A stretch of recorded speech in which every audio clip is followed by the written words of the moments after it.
Good morning student, good morning. Myself Kailash Chautiya, मेरा नाम कैलाश चौटिया है। जैसा कि बच्चों आप मेरे से परिचित है, और जो हमारा रघुनाथ स्कूल जो रतनगढ़ का सबसे बेस्ट स्कूल है, सबसे अच्छा स्कूल है, सबसे फेमस स्कूल है, उसकी ओर से आपको घर बैठे ऑनलाइन क्लासेज है वो उपलब्ध करवाई जा रही है। उन ऑनलाइन क्लासेज में मैं कक्षा 12 में आपको हिस्ट्री या इतिहास का अध्ययन है वो करवा रहा हूँ। जैसा कि बच्चों आपको जानकारी है, हमारा अध्याय नंबर 2 भारतीय इतिहास के स्वर्णिम पल, ये अध्याय चल रहा है। इसमें मौर्य काल, गुप्त काल और दक्षिण भारत में चोल राजवंश तक आपके अध्याय में आपके नए सिलेबस में है। अन्य टॉपिक है वो आपके सिलेबस से हट चुके हैं। हमने अभी तक गुप्तों के बारे में, जिसमें श्रीगुप्त, घटोत्कच गुप्त, चंद्रगुप्त प्रथम, समुद्रगुप्त को भारत का नेपोलियन, उसकी विजय, उसकी दिग्विजय, चंद्रगुप्त द्वितीय जिसे हम विक्रमादित्य, कुमारगुप्त, स्कंदगुप्त, उसके द्वारा हुणों को पराजित करने आदि के बारे में पढ़ा है। इसके अतिरिक्त हमने उसके जूनागढ़ अभिलेख और सुदर्शन झील के जीर्णोद्धार के बारे में भी पढ़ा है। तो हम सुदर्शन झील के जीर्णोद्धार से ये टॉपिक है वो पुनः शुरू करेंगे। जैसा आपको पता है कि रुद्रदामन के जो जूनागढ़ अभिलेख के अनुसार चंद्रगुप्त मौर्य के समय सौराष्ट्र क्षेत्र में, जो सौराष्ट्र क्षेत्र है, वहाँ के जो गवर्नर थे पुष्यगुप्त, उनके द्वारा सबसे पहले चंद्रगुप्त मौर्य के द्वारा है वो इसका निर्माण है वो करवाया गया था। रुद्रदामन के समय इसके तटबंध में दीवार में भारी दरार आ गई थी, तो रुद्रदामन ने जन कल्याण के लिए भारी व्यय को अपने निजी खर्च से वहन किया और जनता पर कोई टैक्स नहीं लगाया। रुद्रदामन के जूनागढ़ अभिलेख के बाद जो स्कंदगुप्त का जो जूनागढ़ अभिलेख है उससे पता चलता है, स्कंदगुप्त का जो जूनागढ़ अभिलेख, उससे हमें पता चलता है कि भारी वर्षा के कारण जो सुदर्शन झील उसके तटबंध है उसकी दीवारों में दरार आ गई थी और टूट गया था, जिसके कारण भारी बाढ़ का खतरा है वो पैदा हो गया था।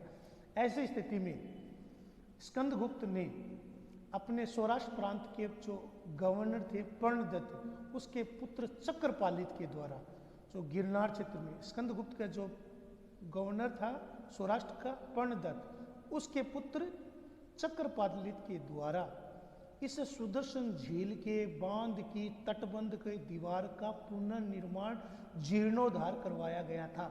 जनता की भलाई के लिए, जनता के कल्याण के लिए, लोक समृद्धि के लिए, लोक हित के लिए, प्रजा हित के लिए, जनता में स्वच्छ पेयजल एवं सिंचाई की सुविधा के लिए स्कंदगुप्त ने प्रजा हित में अपने गवर्नर पर्णदत्त के पुत्र चक्रपालित के द्वारा अच्छे कुशल रूप में उसने सुदर्शन झील का है वो जीर्णोद्धार है वो करवाया था और जनता पर टैक्स का बोझ है वो कम से कम रखा था।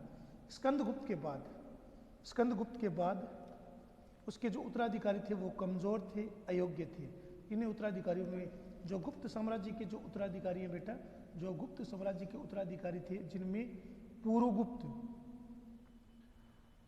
कुमारगुप्त सेकंड, कुमारगुप्त, नरसिंहगुप्त, बुद्धगुप्त, बालादित्य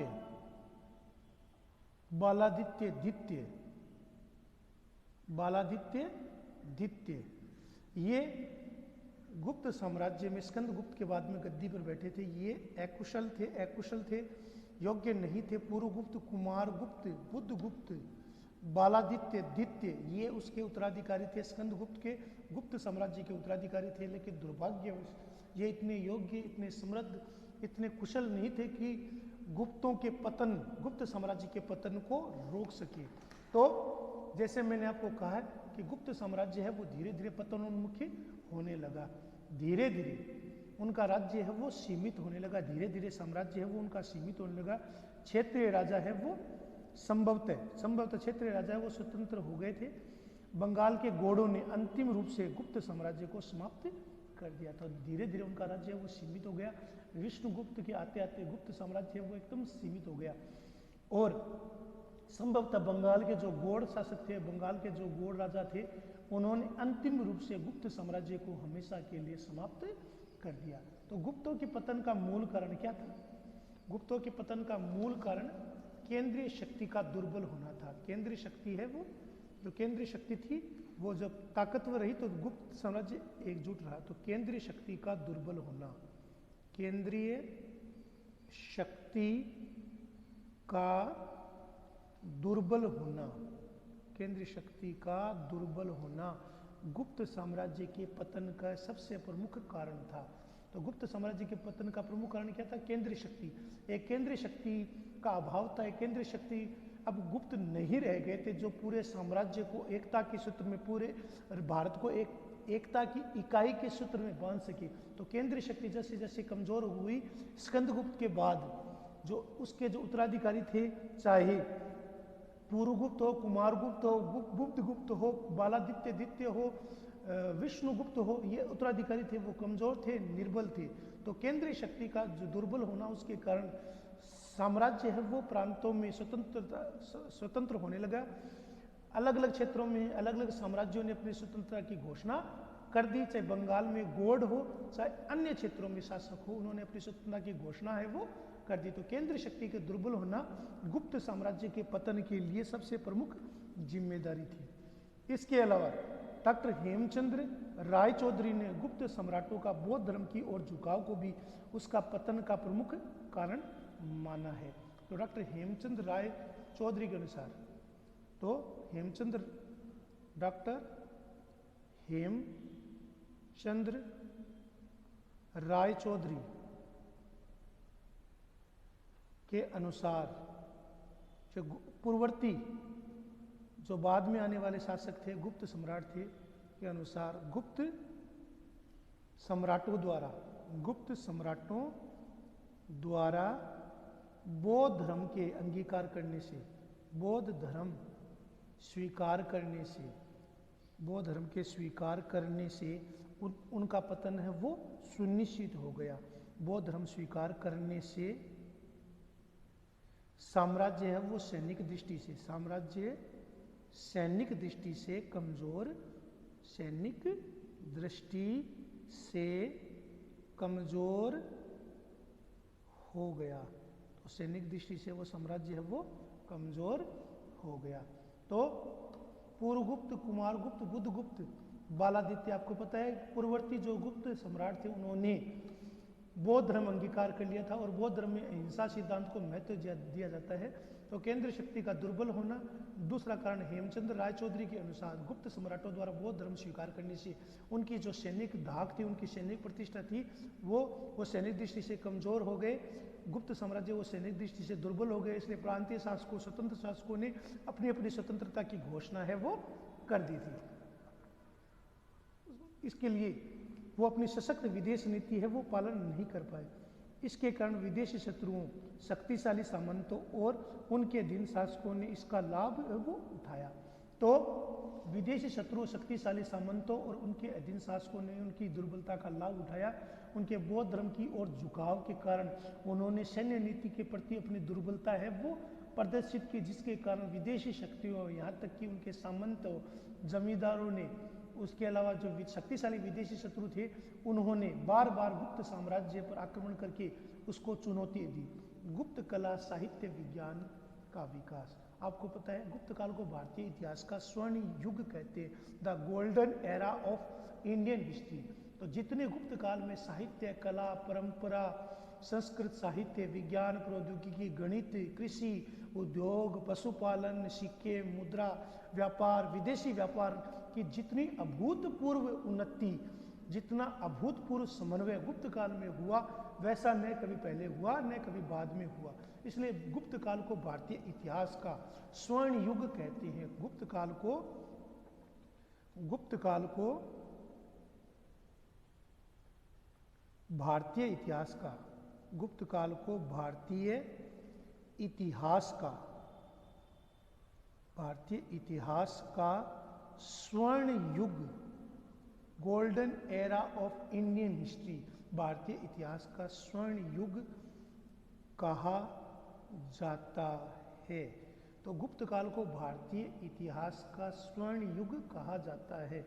तो गुप्त काल को भारतीय इतिहास का स्वर्ण युग है वो कहा जाता है, the golden era of Indian history. तो जैसा मैंने आपको बताया, इस काल में चाहे कला में भारतीयकरण हो, सौंदर्य व्यक्ति हो, भाव चित्रण हो, आध्यात्मिकता का अंकन उल्लेखनीय, इस काल की कला में रूढ़िवादिता का अभाव था, स्वाभाविक थी, यथार्थवादिता पर बल दिया गया था। सांस्कृतिक और प्राकृतिक सौंदर्य, अनुरूप सृजन, आध्यात्मिक आदर्श, कला, साहित्य, परंपरा, विज्ञान, तकनीक, रसायन विज्ञान, तकनीक में सादगी, अभिव्यंजना, लावण्य, लालित्य का अद्भुत समन्वय देखने को मिलता है। सबसे पहले हम देखते हैं कि वास्तुकला।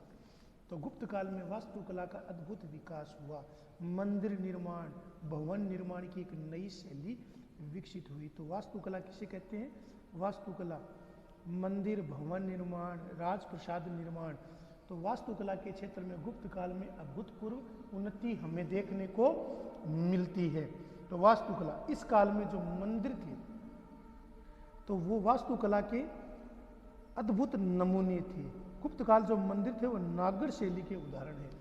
गुप्त काल में वास्तुकला के क्षेत्र में मंदिर निर्माण में एक नई शैली का विकास हुआ। मंदिर निर्माण की जो शैली थी, जिसे हम की जो शैली है नागर शैली, नागर शैली जो उत्तर भारत के मंदिर है वो बाद में कालांतर में नागर शैली में बनने शुरू हुए। इन मंदिरों का जो नागर शैली में बनने का जो प्रारंभ है वो गुप्त काल में हुआ था। तो वास्तुकला के क्षेत्र में चाहे भवन निर्माण हो, राजप्रसाद निर्माण हो, मंदिर निर्माण हो, इस काल में जो वास्तुकला की जो मंदिर निर्माण की जो शैली है नागर शैली, उसका अद्भुत विकास हुआ। गुप्त काल में मंदिर में नागर शैली का अद्भुत विकास हुआ। चाहे आधार पीठिका हो, आधार पीठिका के अलावा शिखरम हो, गर्भगृह हो, सभा मंडप। शिखरम है वो ज़्यादातर द्रविड़ शैली में दिखाई देती है, तो सभा मंडप हो, शिखरम भाग ज़्यादा ऊंचे और ज़्यादा विस्तृत है वो नागर शैली में दिखाई देती है। शिखरम है वो द्रविड़ शैली के भी उदाहरण है। अंतराल, प्रदक्षिणा पथ, प्रवेश द्वार, घंटा द्वार, इसके अलावा सभा मंडप, इसके अलावा मूर्तियों का बहुल्यता, गंगा यमुना की मूर्तियां, भगवान विष्णु शिव की प्रतिमा, इनकी सामान्य विशेषता है। तो जैसा मैंने आपको बताया है, मंदिर निर्माण की जो नागर शैली है और दक्षिण भारत में द्रविड़ शैली, उत्तर भारत में नागर शैली का विकास हुआ। नागर शैली की प्रमुख विशेषता क्या थी? आधार पीठिका या ऊंचे भाग पर मंदिर का निर्माण, इसके अलावा शिखरम भाग, गर्भगृह, वहाँ पर भव्य भगवान विष्णु की प्रतिमा, प्रदक्षिणा पथ, सभा मंडप, प्रवेश द्वार, घंटा द्वार, इसके अलावा बाह्य और आकर्षक सभा मंडप, उसके अलावा आकर्षक सजीव लावण्यमय कलात्मक मूर्तियों का सफल संयोजन इस काल की मूर्ति कला में दिखाई देता है। तो गुप्त काल में जो मंदिर थे उनमें प्रमुख मंदिर कौन से थे? तिगुआ का विष्णु मंदिर, तिगुआ का विष्णु मंदिर, तिगुआ का विष्णु मंदिर, इसके अलावा भूमरा का शिव मंदिर, भूमरा का शिव मंदिर, इसके अतिरिक्त भीतरी गांव का लक्ष्मण मंदिर, भीतरी गांव, तो भीतरी गांव का लक्ष्मण मंदिर, भीतरी गांव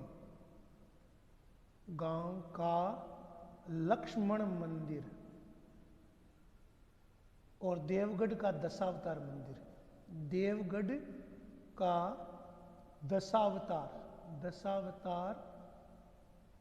दशावतार मंदिर।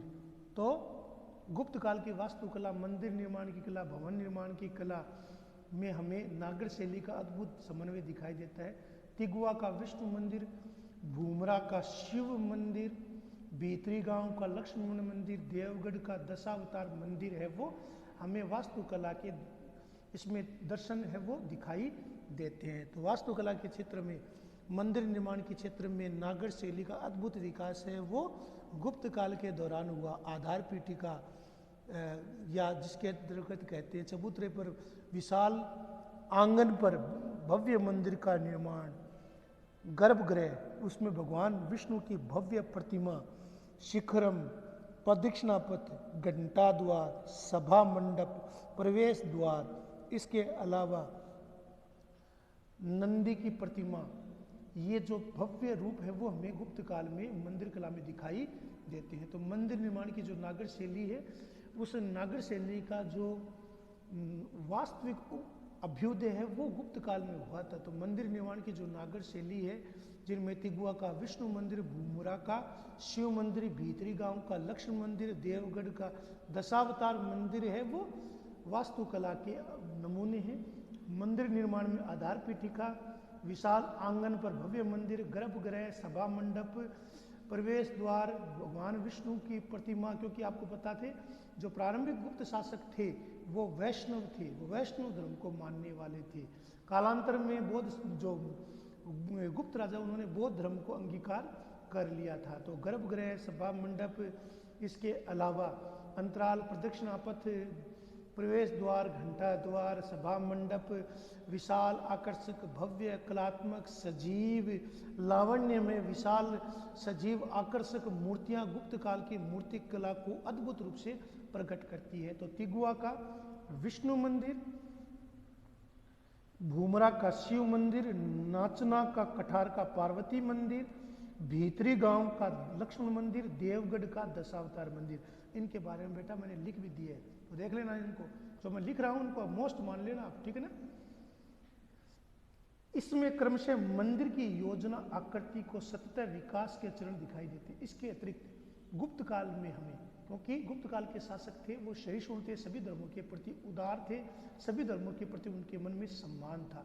तो गुप्त काल में चाहे विहार हो, चाहे चैत्य हो, चाहे स्तूप हो, चाहे गुहा मंदिर हो, चाहे बौद्ध गुफा मंदिर, उनका निर्माण हुआ। गुहा मंदिरों में अजंता, बाघ, एलोरा, उदयगिरी, अजंता, बाघ, एलोरा और उदयगिरी, अजंता, बाघ,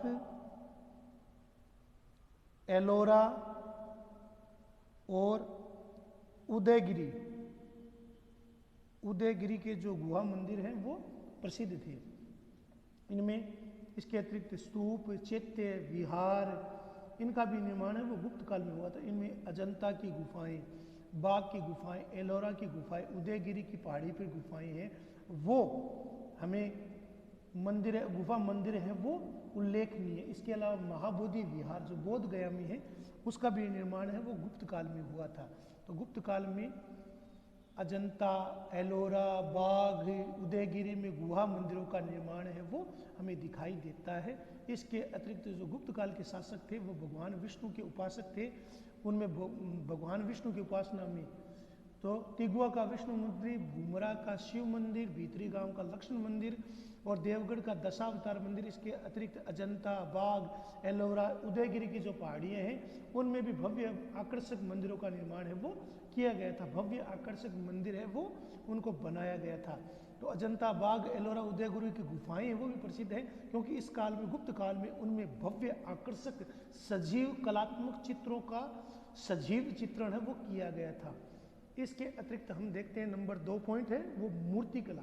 तो गुप्त काल में हमें अद्भुत मूर्ति कला के दर्शन है वो होते हैं। तो गुप्त काल में अद्भुत मूर्ति कला है उसका भी विकास है वो हुआ था। तो गुप्त काल में मूर्ति कला का भी अद्भुत है वो विकास हमें दिखाई देता है। गुप्त काल में मूर्ति कला है, वास्तुकला के अतिरिक्त मूर्ति कला का भी अद्भुत विकास है वो गुप्त काल में हमें दिखाई देता है। तो मथुरा, सारनाथ, पाटलिपुत्र मूर्ति कला के उस समय प्रमुख केंद्र थे। तो 2 नंबर हमारा बिंदु क्या है, गुप्त काल में मूर्ति कला। चाहे मथुरा हुए तो मथुरा, सारनाथ और पाटलिपुत्र जो बिहार में है, पाटलिपुत्र जिसे हम पटना के नाम से जानते हैं, तो मथुरा, सारनाथ, पाटलिपुत्र ये गुप्त काल में मूर्ति कला के प्रमुख केंद्र रहे थे। मूर्तियां कैसी होती थी, धातु की, पत्थर की, मिट्टी की बनाई जाती थी। परिधानों का महत्व, उनको अलंकृत प्रभा मंडल, विशेष केश सज्जा, मुद्रा आसन, आध्यात्मिकता, सरलता, भारतीयकरण मूर्तिकला की विशेषता है। तो गुप्त काल में हमें जैसा कि वास्तुकला वैसे ही मूर्तिकला के भी दर्शन होते हैं गुप्त काल में।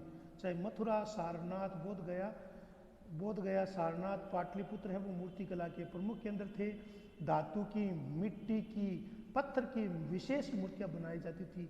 इन मूर्तियों में अलंकारों की प्रधानता, आभा मंडल, आकर्षक केश विन्यास, आकर्षक वस्त्र वेशभूषा, मुद्रा आसन, सरलता, अलौकिकता, भारतीयकरण मूर्ति कला की प्रमुख विशेषता थी।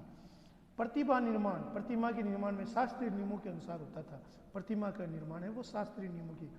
हमें गुप्त काल की कुछ मूर्तियां मिली है, जैसे सुल्तानगंज में बुद्ध की प्रतिमा, मथुरा से भगवान महावीर की प्रतिमा, देवगढ़ से मथुरा से भगवान विष्णु की प्रतिमा, एरण और उदयगिरी से वराह की प्रतिमा। तो चाहे सुल्तानगंज की बुद्ध प्रतिमा हो, मथुरा से महावीर प्रतिमा हो, देवगढ़ और मथुरा की विष्णु प्रतिमा हो, एरण और उदयगिरी की वराह की मूर्तियां हो, वो उत्कृष्ट मूर्ति कला के उदाहरण हैं। शिव को अर्धनारीश्वर के रूप में, शिव की अर्धनारीश्वर के रूप में कल्पना और उसकी मूर्तियां हैं वो भी गुप्त काल में हमें दिखाई देती है। तो भगवान शिव को अर्धनारीश्वर, भगवान शिव को अर्धनारीश्वर भी कहा जाता है। तो भगवान शंकर की, शिव की अर्ध नारीश्वर, अर्ध नारीश्वर की, अर्ध नारीश्वर की प्रतिमाएं हैं वो भी गुप्त काल में अत्यंत रूप से बनने लगी थी। तो भगवान शिव की अर्ध नारीश्वर की जो प्रतिमा है वो इस समय है वो बनने लग गई थी। भगवान शिव की अर्ध नारीश्वर की, इसके अलावा सुल्तानगंज से बुद्ध की, मथुरा से महावीर की, देवगढ़ से और मथुरा से भगवान विष्णु की, उदयगिरी से वराह की मूर्तियां उसके उदाहरण है। मूर्तिकला के प्रमुख केंद्र में मथुरा, सारनाथ, पाटलिपुत्र थे।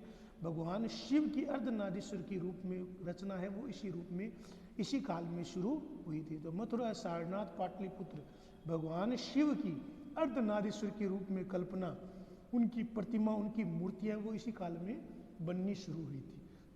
चित्रकला, तीसरा बिंदु है हमारा चित्रकला। तो चित्रकला का भी अद्भुत विकास है वो इस काल में हमें दिखाई देता है। तो चित्रकला है वो भी गुप्त काल में अपने चरमोत्कर्ष पर, अपने वैभव पर पहुंच गई थी। तो गुप्त चित्रकला का सबसे अच्छा उदाहरण अजंता, एलोरा और बाघ की गुफाओं से प्राप्त होता है।